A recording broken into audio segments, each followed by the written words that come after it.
Can't have a classic boat with a ratty looking helm. In this video, we're going to walk you through our installation of our new wooden and aluminum steering wheel on the 14-foot Montgomery Ward Sea King runabout project that we've been working on. We got ourselves a nice new wood grain and aluminum steering wheel to replace the original 1970s heavy-duty black racing car style crap, frankly, that was on the boat.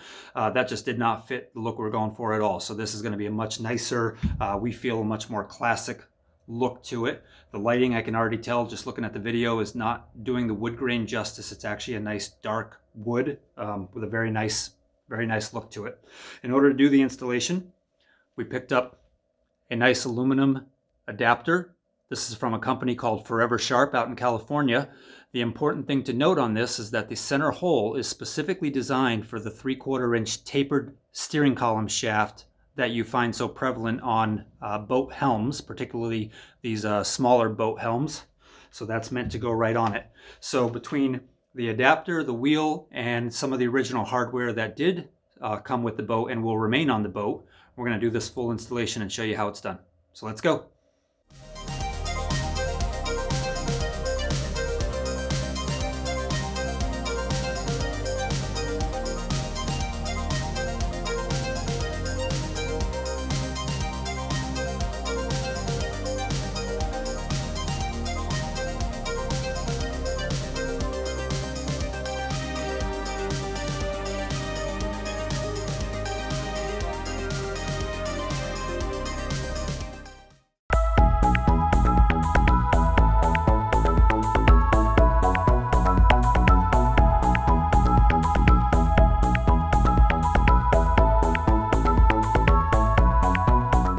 Okay, so first things first, a couple of housekeeping items. When we took the original steering wheel off, we discovered right away that the nut holding it on was toast. The threads were completely rusted and corroded onto the steering shaft, and I actually ended up having to get out my impact driver just to get it cracked open and taken off. So we went out and bought a new nut of the appropriate size, but because of how bad the original nut was, we also mangled the threads on the steering column trying to get it off. So the first thing we needed to do was go out and get ourselves a die of the appropriate size, and had to cut our own threads back into the steering shaft. So as you can see, that is now nice and smooth, real nice threads on there. Take this off. I'm only showing you this just because I know some of you may not really be that familiar with using tap and die sets. This is a die. Okay, it is specifically designed, here we go, for cutting threads where you have either mangled threads or in some cases non-existent threads. That'll give you the size you need. And now, as you can see, there you go, we have some very nice clean threads with which to put our nut on that will hold the steering wheel. So that's first order of business. That's something that you're going to want to make sure that you check out on your unit. Okay, so now let's talk about the steering unit itself. This is your boat steering unit. Inside is a pulley, and when you turn the steering column using the steering wheel, a gear inside of here turns the pulley inside, which takes up the cable that is connected to your outboard motor, which of course runs down along your gunnel and down to the back, and then comes out into your steering gear right there. Okay, pretty basic system. As it comes through your dash, like so, you'll notice that there is a square block with 4 threaded holes. That is going to correspond to the inside of the mounting block that came with your boat. Okay, so this is the inside, this is the operator side. Okay, so when you put your steering unit through the dash, like so, and push that cable back a little bit, you're going to take the block that I showed you a moment ago, and you're going to mount it like so, and you'll have 4 self-tapping screws to drive in. And again, this is a pretty common design on these boats, so whatever you have on yours should be fairly similar to what we've got going on right here. So I'm just going to get these started, and then with a 3/8 socket on a drill, I'm going to run these in, keeping in mind that you don't want to tighten these. Yeah, see, that was a little too much. You don't want to tighten these down all the way until they're all in. And if you have a torque setting on your drill, a good idea to use it.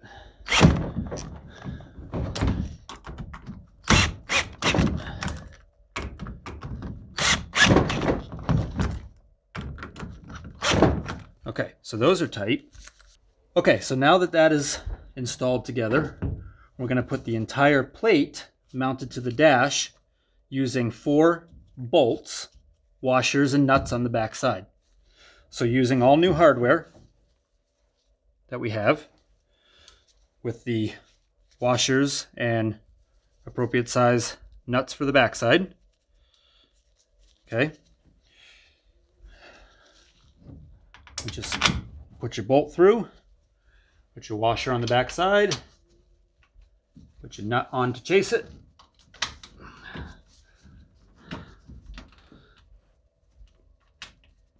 And not gonna lie, it is a little bit snug back there because you're putting the fastener on between the dash, the inside of the dash, and the steering unit itself. So it is a little bit snug back there.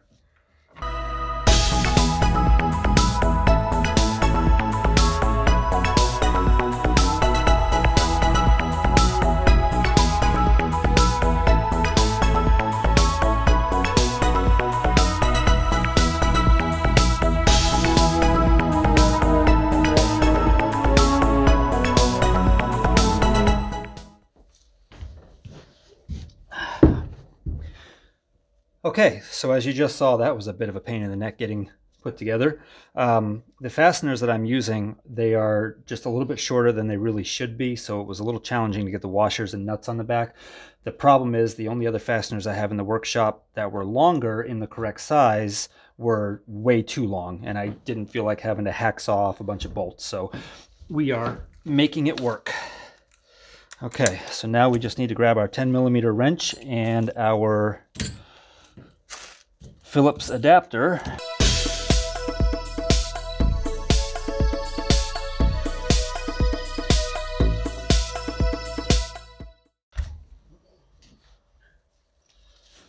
Okay, just like that. Now, our steering unit itself is good and secure, and we're ready to take the next step. Okay, so now that we have our mounting block installed, the next thing we need to put on is the decorative cover. Okay, that'll go on with just a couple of self-tapping screws. And then we'll put our adapter on after that, followed by the steering wheel itself.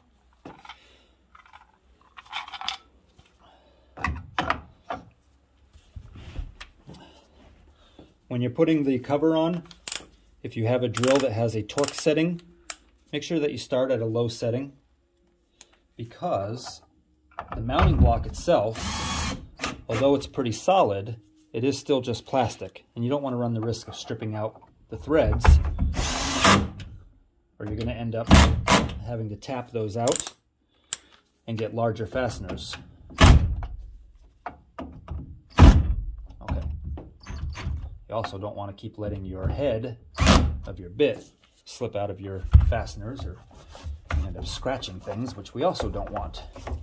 Okay, I know the cover is showing a lot of dust and debris right now. That's all washable, so that'll look perfectly fine once we clean it all up.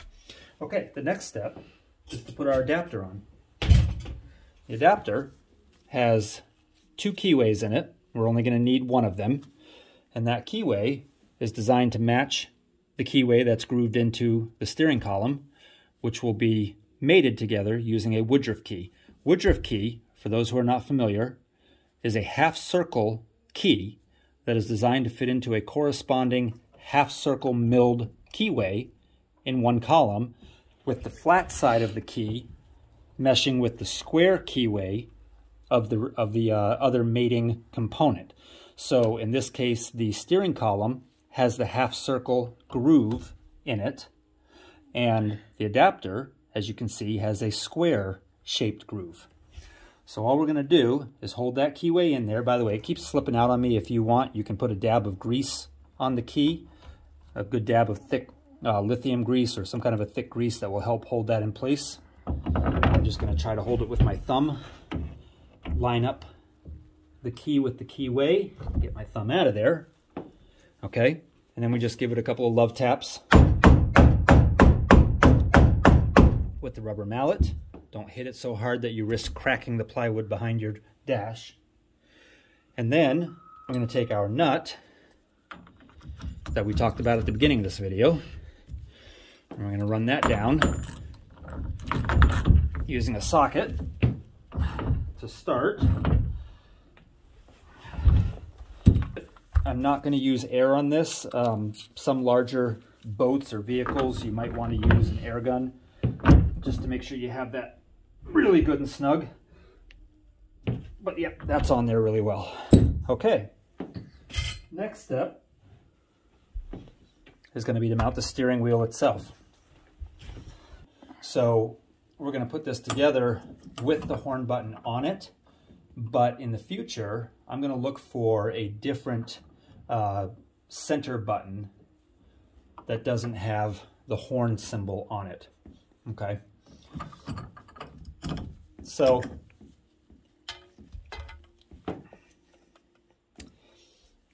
we're going to try to line up our steering wheel with what will be the center point of the steering movement.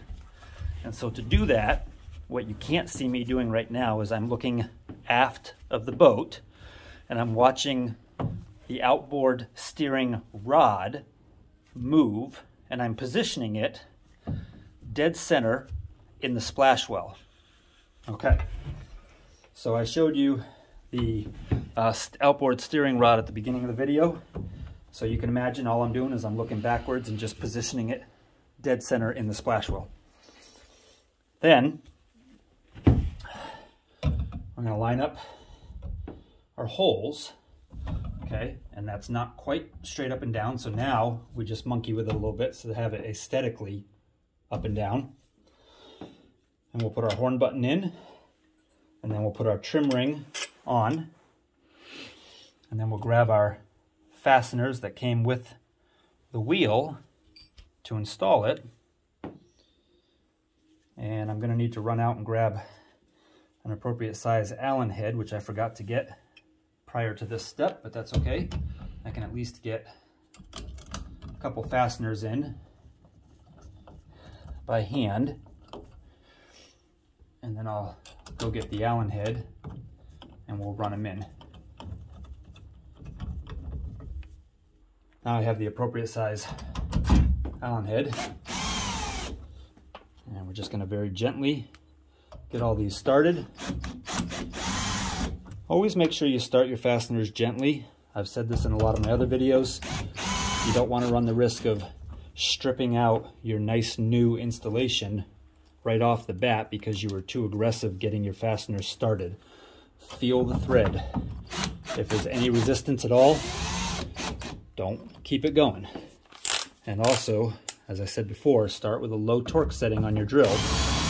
That way it torques right out as soon as you hit a little bit of resistance. You can go through later and get them down to the proper amount of torque, but for now you're just trying to get it installed.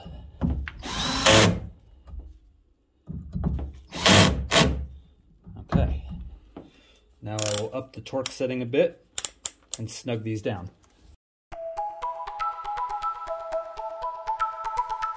Okay, now a note about these chrome metal fasteners.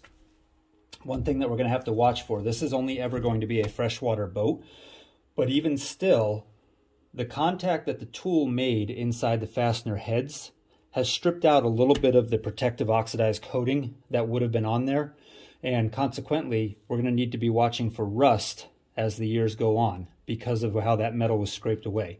So I can slow that by putting a little bit of oil in there. I can put a little dab of paint inside those fasteners if I want to get a little bit of chrome paint or something that won't stand out too much. But it's going to happen over time, so it's just something you want to know about. Anytime that you have a metal tool making contact with a fastener head, you're stripping off some of that protective coating, and it's going to eventually rust. But there you have it. That is our nice new helm. She looks great. Well, I really hope that this video has helped anybody who's looking to do a similar project. Show you how easy it is, how good it looks. Look at that nice original vintage speedometer. I'm still very happy with how that came out. And there you go. All right, guys. See you next project.